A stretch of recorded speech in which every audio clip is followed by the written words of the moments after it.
just kill them over and over again when you got a bounty hunter who's giving you track gold all the time. Yeah, I just feel like the way Liquid played last game was so clean that they're not going to give you those kills. That's what I'm kind of concerned about, I guess.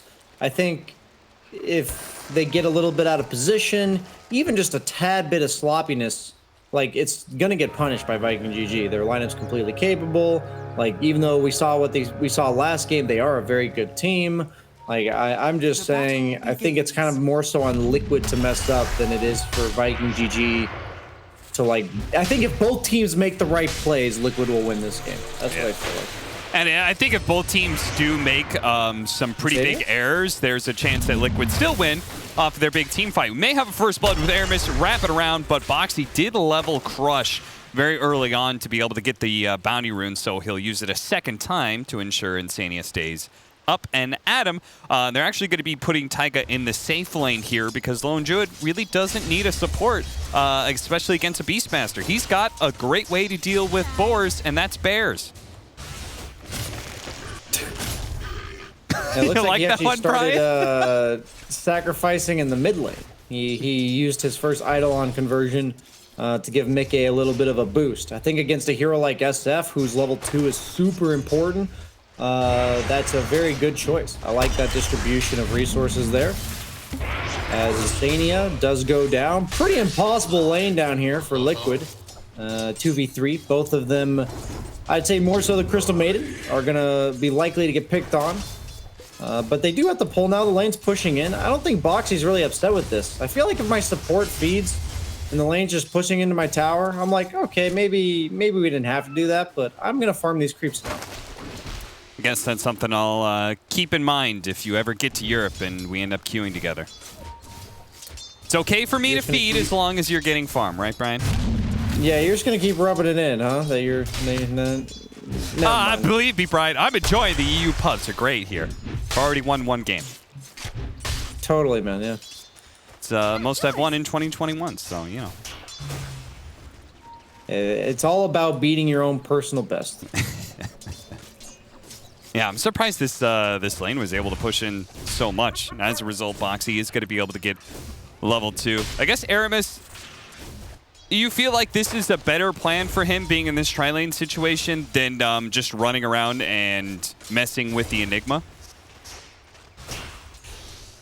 I honestly don't know. I feel like he's not going to ever pressure the Lone Druid. So like you said, it's kind of more so about pressuring the Enigma. But what I've seen a lot of these like quote-unquote 5-position Enigmas doing is it's not like the old days where you saw the off-lane Enigma who would be like jungling camps after sacrificing a creep. They usually just play the lane like he is here with Malefice. Malefice actually is a pretty good ability now, level 1. It's 120 damage, not too bad at all. And they kind of just deny a creep every now and then. Yeah, I've even seen them like a Jakiro, you know, just get level 2 dual breath. Same with the Enigma, right? I've seen them level up that Malefice just for being able to play the lane a little bit better. All you need is a carry that eventually functions independently. It's nothing like a Drow, you know, nothing that wants your help. And Lone Druid, as we saw last game, he is very content to just kind of farm on his own for a long period of time. So Enigma will eventually be able to bail and get what he wants for his own farm, because Enigma, albeit being played in the safe lane, is a hero that requires farm to be effective. Well, it seems like Aramis is going to be hanging out here, and we'll see how effective he is against this dual lane. But as you said, probably not going to be able to pressure that Lone Druid at all. Might be able to mess with Taiga's head a bit, but he did enough to be able to give Shad an early level lead, which is probably something you want. The early levels of Riki maybe would be a bit pressured by Slardar. It looks like mid lane's about even. I have to imagine that's in favor of SF for now. We're all about this famous 50-50. Which mid laner is going to win the lane now? Looks like Mickey has chosen heads, and it has landed. I like how nowadays mid laners don't even do the choosing. You know, their supports do the choosing for them, and they just kind of babysit the rune. Hey man, anything we can get those supports to do for us, why would we do it ourselves? True. We're busy getting gold, man. He's getting a little bit low, but he does have a healing salve and 7 stick charges. One thing that's kind of annoying about this matchup is the fact that Slardar, his sprint is actually dispellable. So against Oracle, you pop sprint at the wrong time, you can actually get that killed, but that's something to worry about. It's weird. I feel like Oracle's really good against Slardar if his carry offers a lot of damage in the lane, like a troll or something like that. The Ricky's pretty lackluster for damage at this stage in the game, so even though you can purge a sprint, he can kind of hold on to it for when he wants to. As you saw, he waited until after Celery used the Dispel on himself and ended up chasing him down. I feel like this is a really nice lane for Slardar, as we also see Enigma biting the dust top. And a 1-for-1 trade. Quakefa's even happier now because his support died before the opponent died. And he got the root, so he might get the kill as well. He does. Oh double my kill. God. That was great. They tried to punish Taiga for moving forward and using his Eidolons to kill one of the boars. And instead, Quakefa walks away with double kill. Boxy might be in some trouble. Got some stick charges. The Purifying Flames will heal him up a little bit more with the shared Tango. Boxy's going to look to continue to play the lane, but another round of Fortune's End and Purifying Flames might actually end up going down. That's really, I'm saying that hopefully for Vikin GG's chances, just because I feel like that other side lane's not going so hot, so we kind of want this one to win. Mid's going fine, though. It's an even trade-off, 46-2 versus 45-4. Boom's just going to be doing that whole double raise into farming neutral thing over and over again, so. There's no way he wants to contest the lane. Mickey has that bottled DD. Is he going to try to get something done with it? Looks like he's moseying towards the jungle. That's twice as much damage on creeps, my friend. And he's not popping it, though, so a little bit more disciplined than I. It's going to save it where, he actually needs it. Nice thing about Boom is he doesn't have to worry about supports rotating on him, really, right? They got a Crystal Maiden and an Enigma. So it's not like he's going to be found while he's doing all this jungling as well, so. Toby being chased down. Meanwhile, the bottom lane, they're going to go for it. They do manage to hit that bash up onto the Riki. He's going to be disarmed, though, by the Oracle. Just another way where you can counter that Slardar with Oracle, but at the same time, they do lose Toby in the top lane. Yeah, Beastmaster's a feast or famine offlaner, man. He either snowballs and takes your tower, or it feels like he kind of just ends up being a creep for a little while. And he's chosen the latter this game. Maybe not chosen, but he's had it thrust upon him by Quakefa and Taiga. Aramis is going to join this bottom lane. Insania was a little bit far forward there. Gets caught by the Fortune's End. He's certainly dead, but if they can get the trade-off here to get Shad, it would be well worth it, but Boxy wasn't able to get quite enough damage. Maybe Mickey, he saw him blink away, but he's already used the illusory orb. He's going to have to guess if he wants to be able to find him. I was kind of hyped to see Mickey just kind of blind throw it out and see if he catches anybody. I feel like that 10-second cooldown nerf on Puck's coil actually added up a lot. It's surprisingly long in regards to the willingness to kind of just chuck out the ability, you know? Going from 70 to 80. Yeah. I mean, just looking to help take a stack, I think top there is what just happened. He rotated for that. It was hard camp stacked up. Same thing was on the other side of things. Mickey is currently clearing through that, so pretty much these mid laners are having mirror performances all around. Both of them push out the mid lane, then go and farm some jungle creeps. Mickey is not trying to like force moves too much. He's really making sure he keeps up and does finally find his opportunity to catch Shad here inside the coil. And there it is. Finally gets his first big rotation kill. I want this to be a note to everyone watching, because I've seen it a couple times now and I love it, is when Puck is on a team and it feels like the rest of the team doesn't have that much damage early. Slardar is kind of mediocre at damage right now. Lone Druid's not really going to be there. Enigma, pretty light on damage. They just go for this early earn.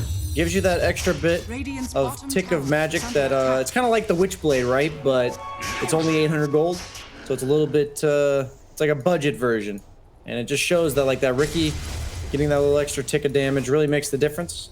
And I love to see it. It enables you to rotate as Mickey is right now. And this is the key when you have this position 5 quote-unquote Enigma, who's now soaking the mid lane level 6, 9.5 minutes in, is that Mickey runs around the map just like this, fighting with his Crystal Maiden, getting a kill on the Bounty Hunter, might be queuing up a kill on Boom. Yeah, Boom. He needs to be able to get off the Requiem right now if he wants to be able to get away from this. He kind of pushes Mickey in and managed to catch him with the Requiem. I think he was holding on to that for a little bit. He could have popped it sooner, but I think he really wanted to bait in Mickey more and more and more as he had wand charges and a range drop. So nicely played by him. They get a really big kill on Mickey, who's been kind of terrorizing this bottom lane. Shad is going to take a bit of damage from Boxy, but he's got Celery, who's level 6 behind him. I feel like Mickey kind of baited himself there, thinking he was going to get his orb off in time before the SF ulti, but he didn't. Barely gets saved in time by the false promise. He's got to be careful. That bash to the deep, that's a hefty amount of burst. Yeah, top tower dying to Koikfa. If Liquid can hold mid, which it looks like they are. Beautiful coil, and they cannot stop a 3-man black hole. Toby, look at a limp away, thought about going for the Primal Roar. Mickey's gonna knight him, even that with a phase shift. And now they go from almost taking top tower to definitely taking mid tower. Yeah, Koikfa knows it's his job to kind of just show up to the party in order to cap, like basically make the kills mean something, right?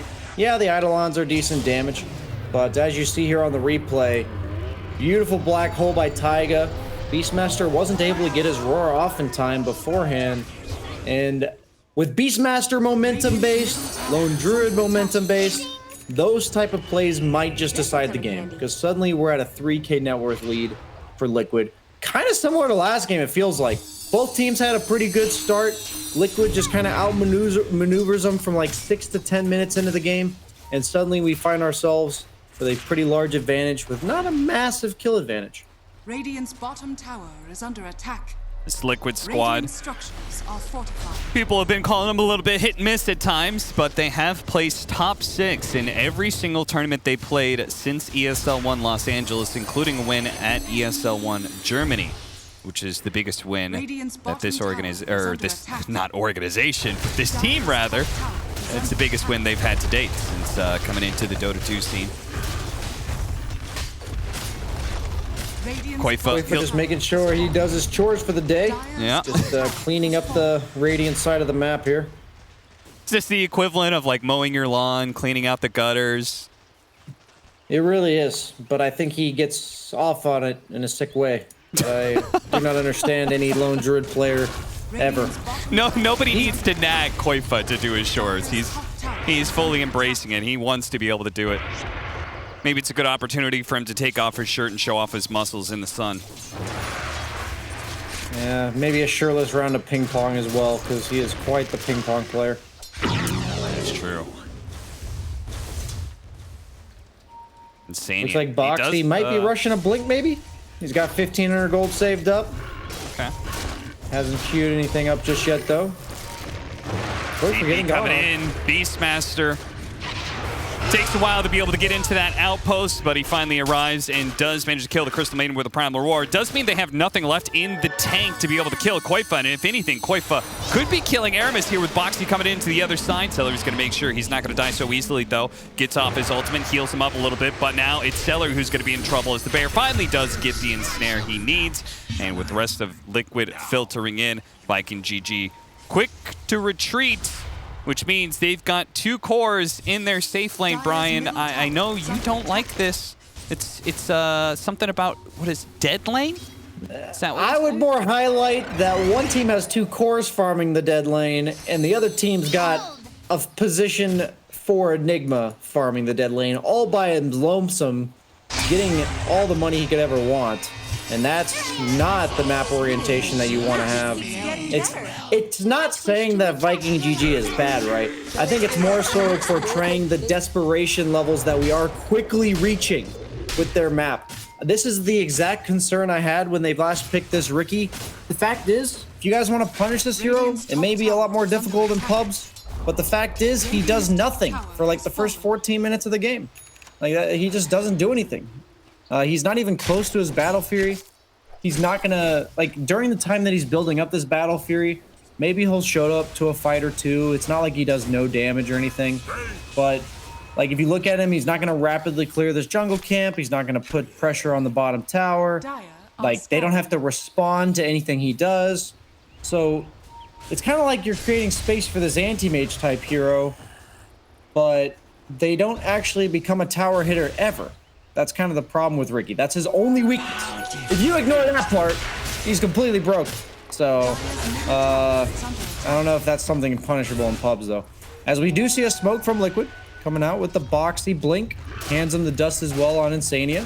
Radiant are scanning. Seems like they're just taking your idea and running with it. Just keep the pressure up on Viking GG. His Blink Dagger choice, just extra opportunities to start fights.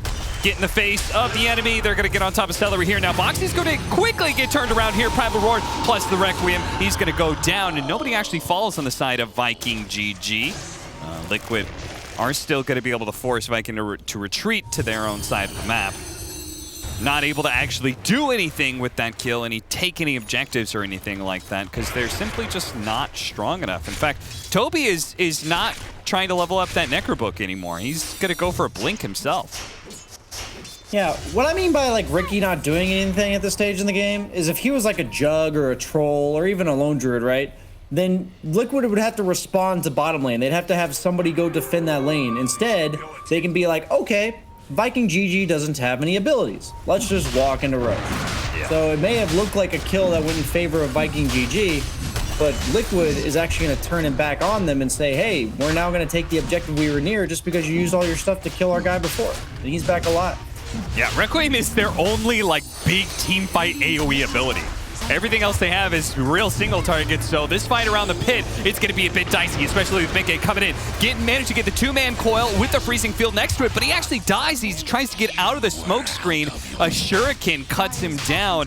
That was not the worst thing for Viking GG, but it still doesn't win them this Roshan fight, as they are still trying to stall out the buyback from Celery, so he's still going to be able to rejoin them here. And he has his ultimate as well. Boom's just going to try and throw some damage in the pit, scare them away. He cannot afford to let Liquid get this Aegis.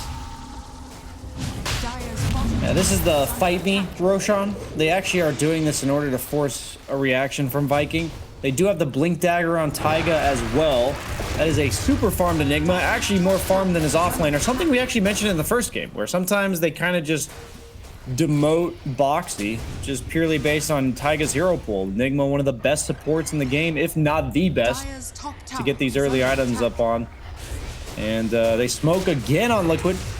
Smoke is going to be broken immediately. Aramis positioning himself, knowing that the enemy team very likely is going to try and force something here. Aramis gets a little bit low from Boxy, but it's going to be saved by the Oracle. Oh no, boom! He popped his BKB there.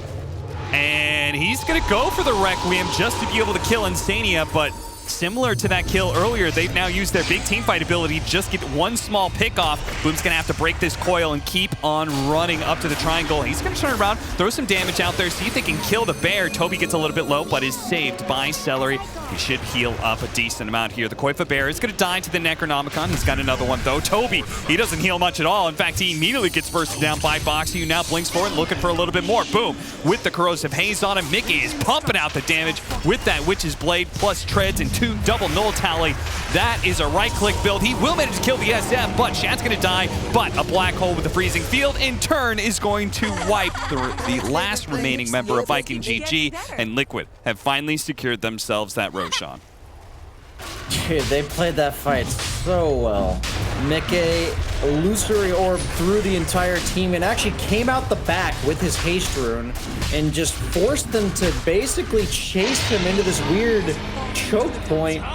And Slardar, I mean, that hero thrives on just chasing people down one at a time.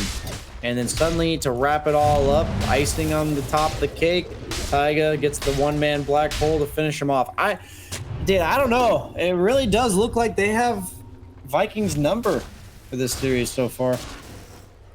Yeah, it certainly does. It feels like a decent amount just came from the laning phase, especially this game, the Enigma being a really good answer, I think, to the Beastmaster. Because I've heard you talk about this before on your stream, Brian, where it's like, you say feast or famine, you know, this hero doesn't have a good laning phase. It doesn't recover that well.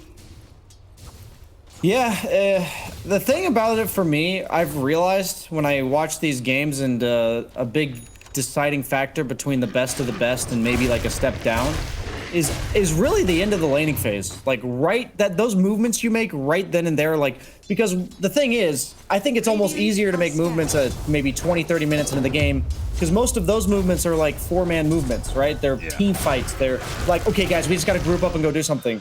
But at the 7 to 10 minute mark ish, you have to have a bunch of individuals like doing random moves on the map. You know, 2-man gank here, maybe a 2-man tower pressure here. And I feel like Liquid every time in both of these games have just completely dismantled Viking GG's game plan. I feel like nothing super fancy happens. Liquid wins 1 or 2 small engagements, and suddenly the game feels like completely out of control for Viking GG. As they lose their first tier 2 bottom. It was after 20 minutes, but still. This game, it was that mid fight, right, where they managed to get the 3-man coil into the black hole and then take the mid tower from that. Last fight, I think it was the Insania rotation on the CM when they went down, and because Boxy was not happy with his lane, but then Insania shows up and they make that glyph play and actually kill the Monkey King. I felt like that was a really good turning point just shortly after the laning phase. I can see what you mean. Yeah, it's like, the thing is, in this game especially, they make it look so easy, like, oh, they just use the 3-man coil and the 3-man hole. Like, from a spectator's view, it's like, damn, all they did was use their spells. I look at this Radiant lineup. I feel like if you get caught alone on any hero on Dire, you're just gonna die, right? They have Beastmaster, Bounty Hunter, Shadow Fiend, Ricky, and it just shows how like disciplined and close-knit Liquid has played this game. Not because I've seen anything specific, but because I haven't seen the random deaths or like the loss of momentum at any given point. And I said going into the game, I feel like Liquid kind of had to mess up. And based on that first game, I didn't feel like they would. And they're definitely sticking to that so far. 5 minutes spoke. Boom. They kill that mid tower, and they actually glyph the creep wave, and Boom immediately runs. He knows what that glyph is. That glyph is a way to try and stall him from retreating, and they're still going to catch potentially Aramis here, who breaks that smoke and is not going to be saved by the Oracle, because the Oracle may not even be able to save himself. Going to go for the TP out, but the fear comes in just in time. The coil, however, barely missed. So only a double kill. I was looking at the coil. That was a butt clincher for Ricky there. And he's got the phase shift attacks again. And he's going to queue up the Yules this game. Thinks he needs just that little bit of survivability against the Ricky Cloud. Oh, well, Brian, I hate to say it, but it feels like we're in a very similar situation where I just don't know what Viking GG's moves really are. I think they're a team, based on the history that I've seen them prior to this tournament, they really do bank on the momentum of that laning phase. And they look completely out of their element when they don't have, like, the game's not under their control. They're not the ones behind the wheel. And are we just going to see a rinse and repeat of last game where nothing really happens and Quakefoot kind of just hits buildings with his bear as they take a large chunk of that damage or health off of that tier 3, about 60%, as Ricky farms up a storm in the top half of the map. But once again, he's not going to force anyone back because he's just a Ricky. If they choose to go, they can, but more so, it looks like they just want to establish control of the opponent triangle, maybe get a D ward. They have to assume that if they don't have a ward there, that the opponent probably does. Insania already on the case. Only going to find a sentry, though. Well, Brian, you said the ancients. If the Ricky can get his Battle Fury Ags before they've lost a lane of barracks, then I think they win, and it's looking pretty rough. He can afford the point booster, but he still needs another 3K in order to finish up that Aghanim Scepter.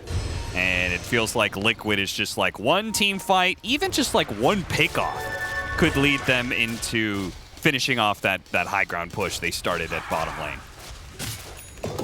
The the funny thing when I watch a game like this if you don't look at the net worths, you don't look at the kill scores, and you kind of just look at indicators that like one team is winning or not.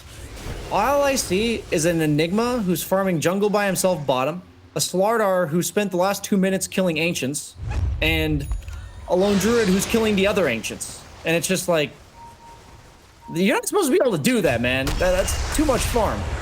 As they then turn that into an early Slardar Ags, a hero that does not farm very fast. No. And, I don't know, man. Kind of just smooth sailing from here for Liquid. They don't have the Enigma on the other side, right? They don't have this surprise wombo combo, you get caught out of position, you die. They don't have that on the side of Viking GG. I don't know how Liquid botches this one. I don't know if it's possible.